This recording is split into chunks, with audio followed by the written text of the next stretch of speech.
자, 오늘 숙제는 굵은 숙제 두 가지가 있습니다. 하나는요, 지금 앞서 말씀드렸던 우리 서학개미가 가장 사랑하는 테슬라, 지금도 늦지 않았나? 자, 그러면 지금의 이 테슬라라는 기업의 핵심 포인트를 어떻게 짚고 넘어가야 될까? 이 부분 한번 짚고 넘어가도록 하겠고요. 자, 두 번째로는 상승 탄력받은 미 증시, 자, 주목해야 될 섹터와 그 비중은 우리가 어느 정도로 좀 가져가야 되는가? 자, 이런 부분에 따라서 우리가 이야기를 좀 풀어 나갈 텐데요. 자, 오늘 이 숙제를 또 풀어주실 너무나 든든하신 분이십니다. NH투자증권의 한동엽 부장님을 모시고 아주 깊게 이야기를 해보도록 하겠습니다.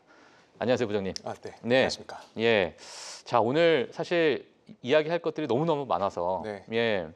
최근에 분위기 좀 일주일 만에 오셨으니까 뭐 짧게 지금 분위기가 어떠하신지 좀 간단하게 좀 소감 좀 부탁드리겠습니다. 네. 예. 저도 오늘 방송 오기 전에 네. 한 세미나를 오전부터 오후까지 계속 듣다 왔어요. 아, 그래요? 기관 투자들도 뵙고 이제 해외 주식들 크게 하시는 전문가들 많이 만나 뵙고 예. 왔는데 다들 당황해합니다. 당황해하고 있어요. 당황해하죠. 네. 이게 V자 반등을 예상을 전혀 아무도 못했었잖아요. 그렇죠. 예. 저도 이제 4월부터 계속 매수 시점이라고 강조를 해왔습니다만 맞아요. 이렇게 빨리 올라올지는 몰랐고 예. 실질적으로 저도 매수를 많이 했습니다만은 예. 속도에 속도에 대해서는 예상치 못했던 것 같아요. 어. 근데 대부분 이번 하락기에 주식을 이제 털고 나온 사람들이 많은데 예. 이 상승 참여에 거의 이제 소외된 경우가 많기 때문에 예. 기관차들도 굉장히 좀 당황스러워하고 지난 방송에서 앵커님도 말씀해 주셨지만 미국의 기관차들도 미국의 주식을 많이 배웠거든요. 그런 상황에서 굉장히 빠르게 회복되는 것들을 보면은 지금의 판세를 정말 잘 읽을 필요는 있겠다. 정말 다시 한번 강조드리면 공포의 끝에서는 매수로 대응하는 게 예. 훨씬 건설적인 생각이었던 것 같습니다. 예, 저희 뭐 방송 보셨던 분들은 우리 한동훈 부장님께서 지속적인 미국의 주식에 대해서 매수의 의견을 계속 내주셨는데 지금의 V자 반등, 그럼 앞으로에 대한 전망도 좀 궁금할 것 같아요. 네. 뭐 앞으로 물론 이거 뒤에서 좀 말씀을 해주시고요. 지금 이제 제가 좀 말씀드리고 싶은 게 뭐냐면 개인 투자자분들 사이에서 가장 관심 있는 게 지금 테슬라입니다. 네네. 앞서서 지금 많은 서학개미 분들이 많이 사셨던 종목, 뭐 테슬라, 팔란티어, 엔비디아 이런 종목들이 있는데 자, 오늘 테슬라에 대해서 한번 좀 이야기를 해보고 싶어요. 네. 지금의 주가가 회복세가 좀 가파르게 좀 진행이 되고 있는데 지금 테슬라에 대해서 한동훈 부장님께서는 좀 구체적으로 어떻게 보고 계세요? 우선 가격적인 측면에서는 많이 빠진 이후에 사실 지금 올라온 게 거의 올라온 수준도 아니죠. 고점 대비는 아직도 예. 40%, 40%대에 아직은 여유가 남아 있고 네. 테슬라가 앞으로 보여줄 역량 대비는 아직도 많이 남았다. 많이 남았다. 네, 그래서 저는 테슬라 개인 투자자분들이 굉장히 사랑하시는데 예. 잘하시는 것 같습니다. 기관 투자자들보다 훨씬 잘하시는 것 같고요. 예.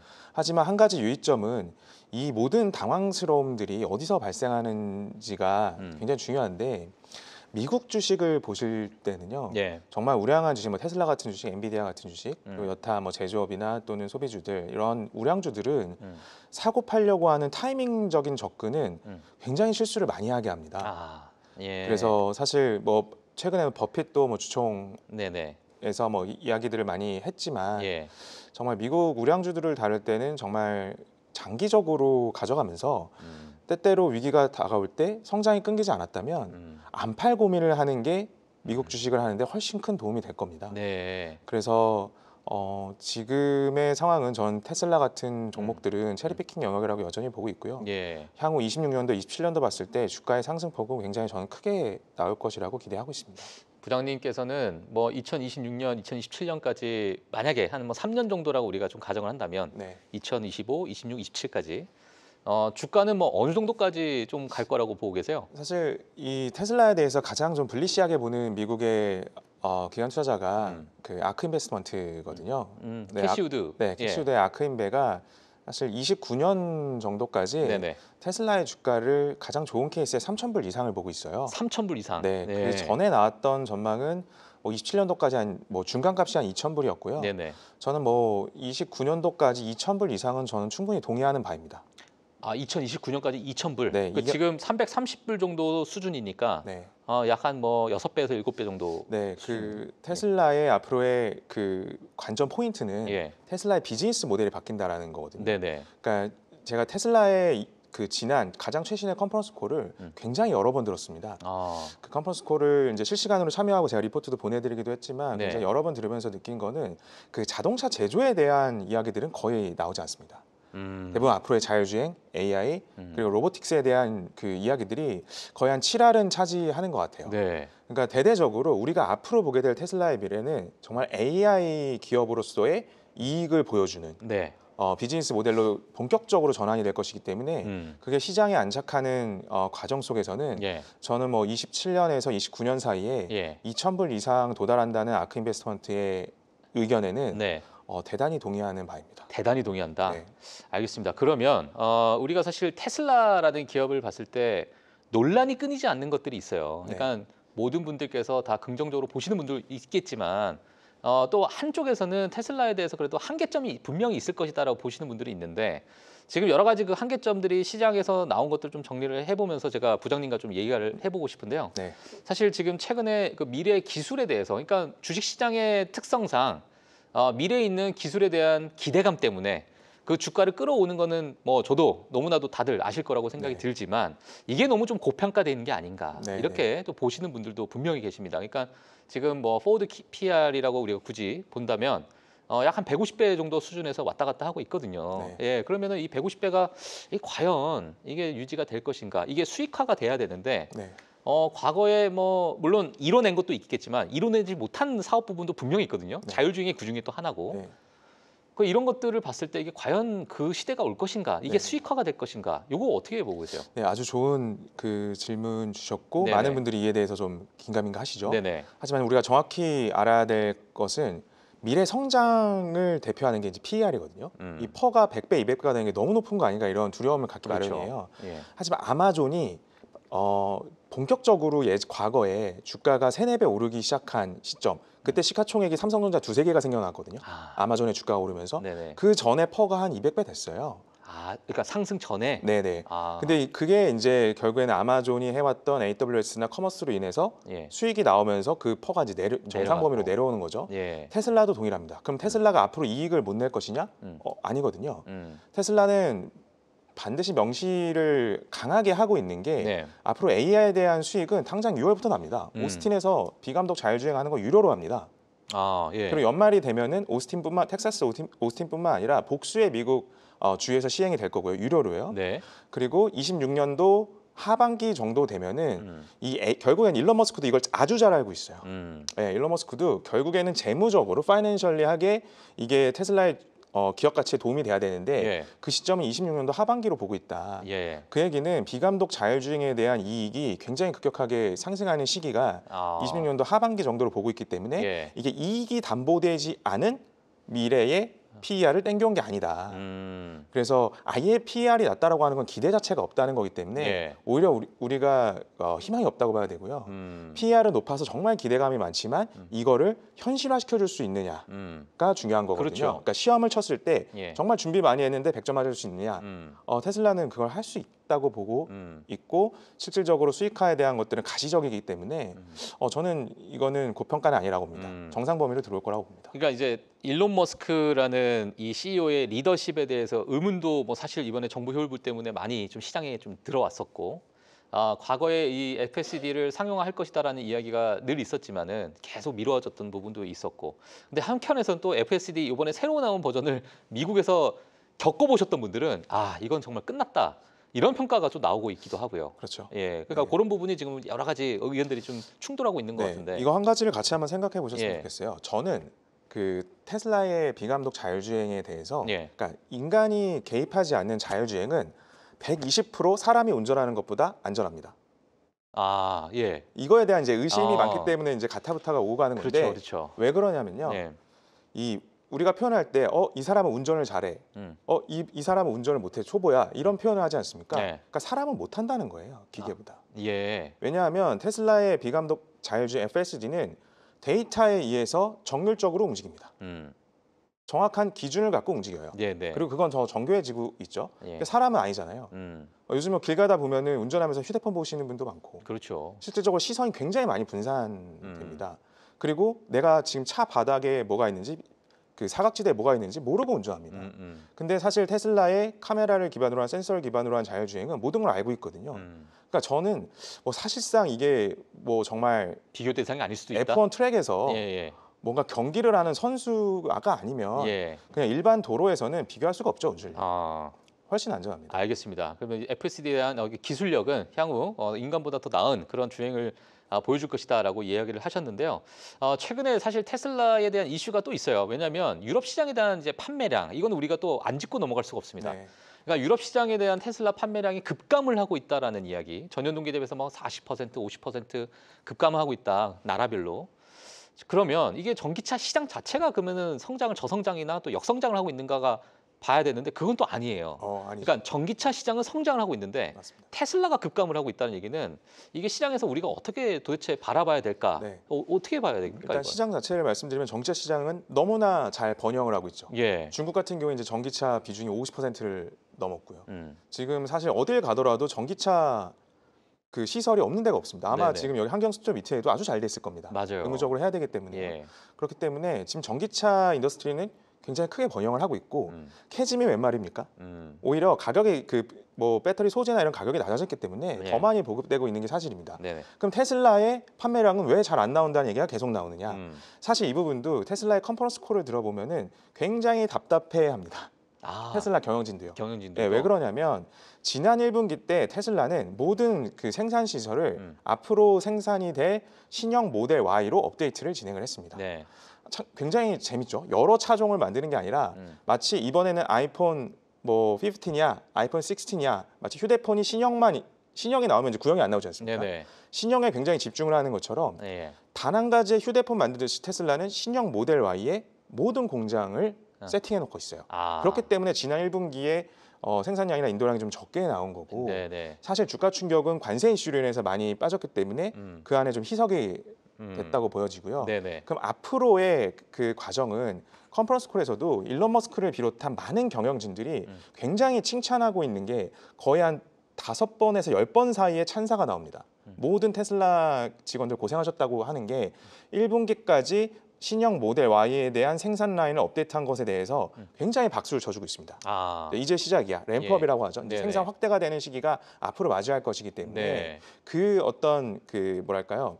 이제 생산의 어떤 역치값을 넘어가는 구간을 지난 1분기에 겪었다고 보고 예. 모델 Y는 전 세계에서 가장 많이 팔린 전기차로 아직도 기록이 남아 있습니다. 네. 그게 이제 신형 모델 Y를 통해서 갱신이 될 거거든요.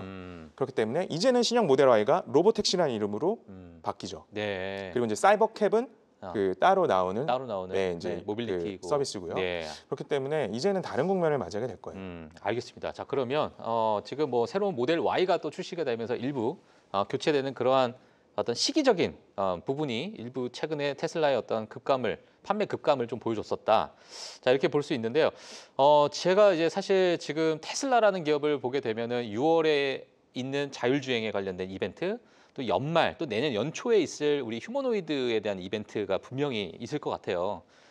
이제 휴머노이드는 제가 뒤에 가서 좀 질문을 드리도록 하겠고요. 사실 지금 자율주행 관련해서 이 규제, 그러니까 결국에는 이 자율주행 측 여전히 FSD가 레벨이 몇이냐, 뭐 이런 것들까지도 여전히 나오고 있는데 네. 이게 과연 지금 테슬라가 레벨 2잖아요, 현재는. 근데 다른 경쟁사 대비해서 뭐 웨이모 같은 경우 레벨 4라고 지금 공식적으로 좀 나오고 있는 상황이고. 자, 그러면 이러한 상황 속에서 이게 과연 이게 자율주행이 이 규제부터 넘어서야 되는데 여전히 레벨 2에 위치해 있는 이 테슬라가 과연 이게 완전 자율주행으로 넘어갈 수 있을 것인가? 한계가 있지 않을까?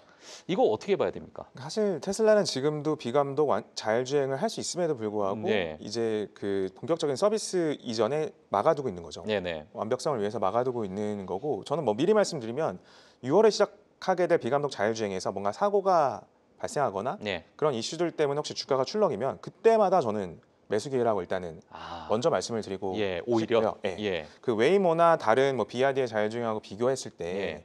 테슬라는 사실 지역만 허가를 해주면 그냥 지금 오스틴에서 하든 중국 심천에서 하든 중국 베이징에서 하든 서울에서 하든 도쿄에서 하든 바로 들어갈 수 있습니다. 네.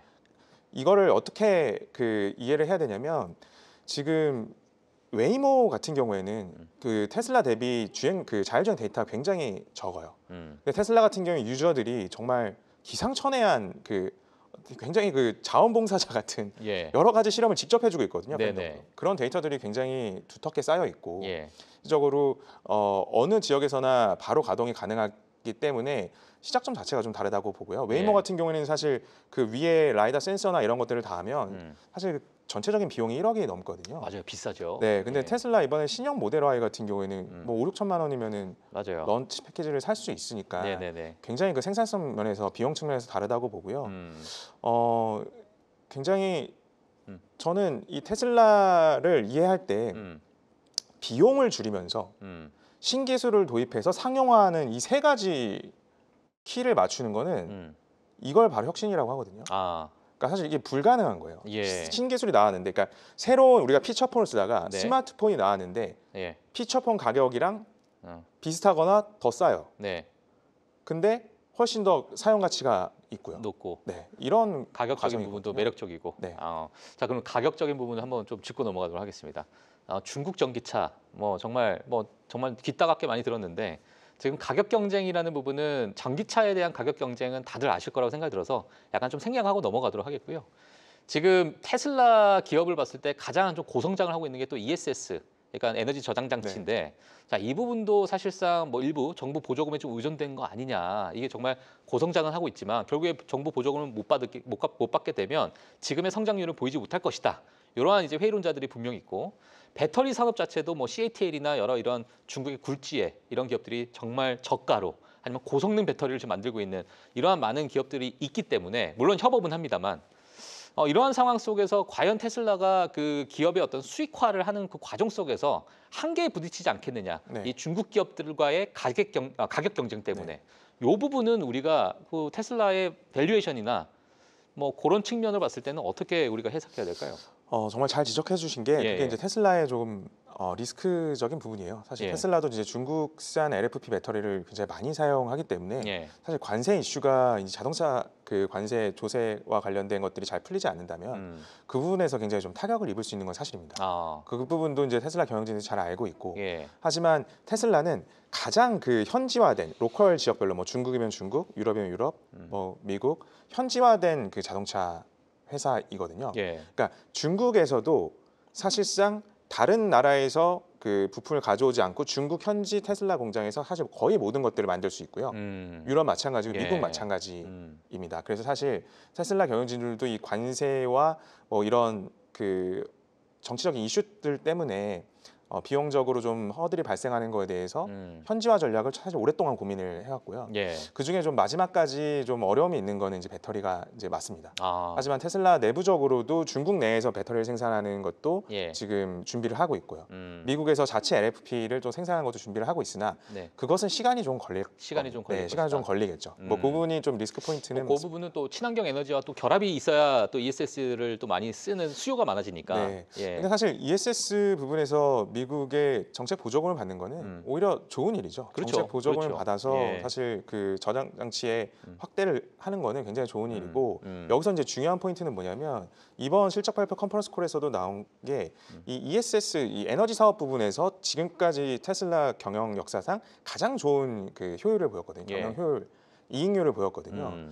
그 얘기는, 그러니까 저는 테슬라라는 기업을 여러분들이 규정을 하실 때 단순한 어떤 뭐 전기차 또는 자율주행 혁신기라기보다는 그 생산 과정의 혁신을 이뤄가는 기업이거든요. 예. 그래서 저는 이 관세의 시대에 예. 어떤 기업을 사야 될까 좋을까 이렇게 고민을 했을 때 네. 아무리 관세가 기업들을 괴롭혀도 관세를 부과받을지언정 그 안에서 생산 단가를 낮추고 공급망을 자체적으로 해결을 해서 경쟁사 대비 예. 싸고 좋은 물건을 만들 수 있는 기업이 어디냐. 예. 그리고 그 키가 그 미국의 제조업의 부흥에 맞춰갈 수 있는 데가 어디냐. 예. 이 모든 퍼즐이 저는 갖고 있는 게 테슬라라고 예. 보거든요. 예. 예. 그렇기 때문에 사실 뭐 여러 가지 방향에서 본다면 지금은 좀 불확실해 보이지만 굉장히 좀 디테일하게 해결해 나갈 수 있는 방법들은 많이 준비돼 있는 것 같습니다. 알겠습니다. 자, 마지막 질문인데 이거 좀 짧게 제가 어찌 가장 중요한 질문일 수도 있겠지만은 나중에 또 저희가 또 부장님 모시고 질문하도록 하겠습니다. 일단 테슬라 하게 되면 이제 휴머노이드에 대한 기대감 분명 있습니다. 하지만 이게 뭐 대중화, 수익화까지 얼마나 또 오래 진행되지 않을까, 얼마나 또 우리가 또 한계점에 도달하지 않을까 이렇게 보고 있는데, 그 휴머노이드에 관련해서는 부장님께서는 어떻게 좀 구체적으로 보고 계세요? 사실 뭐 27년에서 29년 사이에 테슬라 뭐 2,000불, 3,000불 타겟 프라이스를 이야기하는 뭐 아킨베 그리고 예. 동의하는 저 같은 경우에도 네네네. 그 가격 타겟 프라이스 속에는 로보틱스 테슬라 로봇에 대한 예. 것들은 많이 녹아 있진 않아요, 사실. 아 지금은 네, 안 녹아 있다. 지금 테슬라를 보는 키는 우리가 앞으로 2, 3년 내에 맞이할 가장 큰 우리 생활의 변화는 비감독 자율주행입니다. 예. 이걸 아직 우리가 대부분이 못 겪어봤고 사실 이게 대중화된 걸 못 봤기 때문에 아직 아이폰 3GS 나오기 전이거든요. 예. 지금 대부분이 피처폰 쓰고 있는 겁니다. 음. 그래서 이 변화에 대해서 먼저 주목을 하더라도 음. 2,000불 가까이는 저는 가능할 거라 보고 그리고 로보틱스 같은 경우에도 지금 상용화까지 거의 많이 와 있습니다. 많이 와 있죠. 예, 물론 이제 자율주행 이후에 나오게 될 이제 큰 상용화지만 네네. 그분도 굉장히 가까워져 있고 지금 비상장 미국의 비상장 그 펀드레이징 씬을 보게 되면은 뭐 피규어 AI라든지 그렇죠. 다양한 그 로봇 기업들이 펀드레이징을 굉장히 적극적으로 하고 있어요. 네. 근데 저는 테슬라가 가장 접근할 수 있는 투자 수단 원픽이라고 보고 있습니다. 네. 상용화도 빠르고 네. 앞으로 좀 가시적이기 때문이죠. 알겠습니다. 자 일단 뭐 저희 또 프리마켓 뉴욕도 한동현 부장님 통해서 우리가 앞으로 테슬라에 대한 새로운 이야기 있으면 또 업데이트를 또 하도록 하겠고요. 그 외에도 뭐 많은 기업들 같이 또 이야기를 해보도록 하겠습니다. 자 오늘 한동현 부장님 여기서 보내드리도록 하고요. 다음 주에 또 뵙도록 하겠습니다. 감사합니다. 감사합니다. 네. 네, 자 오늘 5월 14일 프리마켓 뉴욕 오늘 준비한 내용은 여기까지입니다. 자 내일도 다양한 이야기 모아서 알차게 또 전달해 드리도록 하겠습니다. 저희는 오늘 여기서 마치도록 하겠고요. 시청해 주신 여러분 감사합니다.